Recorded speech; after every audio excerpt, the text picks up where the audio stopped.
এ যেন দুই ভিন্ন গল্প। একদিকে ইউরোপের মহারথী রিয়াল মাদ্রিদ, অন্যদিকে নিজেদের ঘরের মাঠে অতিমানবীয় রূপ নেওয়া অলিম্পিয়াকোস। লস ব্লাঙ্কোসের শুরুটা ছিল দারুণ, মৌসুমের প্রথম 3 ম্যাচে টানা জয়, কিন্তু লিভারপুলের বিপক্ষে হারের পর যেন ছন্দে ভাটার টান। এরপর লিগে টানা 2 ম্যাচে জয়হীন তারা। তাই জাভি আলোনসোর দল জানে আজকের ম্যাচটা শুধু 3 পয়েন্ট নয়, বরং আত্মবিশ্বাস, ছন্দ আর সিজনটা আবার রিসেট করার এক লড়াই।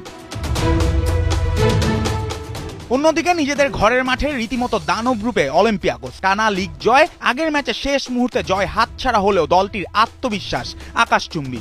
যদিও পরিসংখ্যান বলছে 2 দলের মুখোমুখি লড়াইয়ে 4 জয় এগিয়ে রিয়াল আর 3 জয় অলিম্পিয়াকোসের। কিন্তু অবাক এক পরিসংখ্যান বলছে গ্রিসের মাটিতে কখনোই জেতেনি রিয়াল মাদ্রিদ। তাই আজ ইতিহাস বদলাতে মরিয়া গ্যালাক্টিকোরা।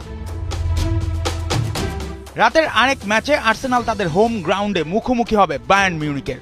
2 দলই লিগ ফেজে 4 ম্যাচে অপরাজিত। বায়ার্ন প্যারিসে পিএসজিকে 2-1 গোলে হারিয়ে দেখিয়েছে তাদের শক্তি, যদিও লুইস দিয়াসের রেড কার্ডে কিছুটা চাপ সামলাতে হচ্ছে। আর্সেনালও কম চমক দেখাচ্ছে না। মিকেল আর্তেতার লক্ষ্য তাই পূর্ণ 3 পয়েন্ট নিয়ে আবারও টেবিলের শীর্ষে বসা। অন্য ম্যাচে লিভারপুল বনাম পিএসভি আইন্ডহোভেন। লিভারপুল মরিয়া চ্যাম্পিয়ন্স লিগে তাদের আত্মবিশ্বাস ফিরে পেতে। প্রিমিয়ার লিগে 3-0 গোলে নটিংহ্যাম ফরেস্টের কাছে হারের পর দলের মনোবল রীতিমতো তলানিতে। আর্নে স্লটের অধীনে লিভারপুলের সমস্যার মাত্রা যেন বেড়েই চলেছে। তাই পিএসভির বিপক্ষে রেডরা তাদের অতীত পরিসংখ্যানের আত্মবিশ্বাসের ভরেই চায় ঘুরে দাঁড়াতে।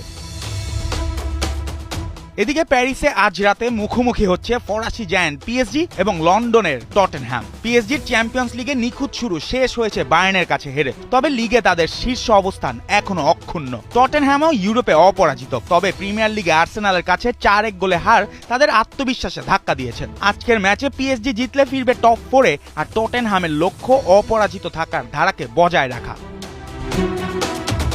কে উঠবে শীর্ষে, কে পাবে বড় জয়, কারাই বা ফিরে পাবে তাদের হারানো ছন্দ, সেই অপেক্ষার প্রহর শেষ করতেই মুখিয়ে আছে ভক্তরা।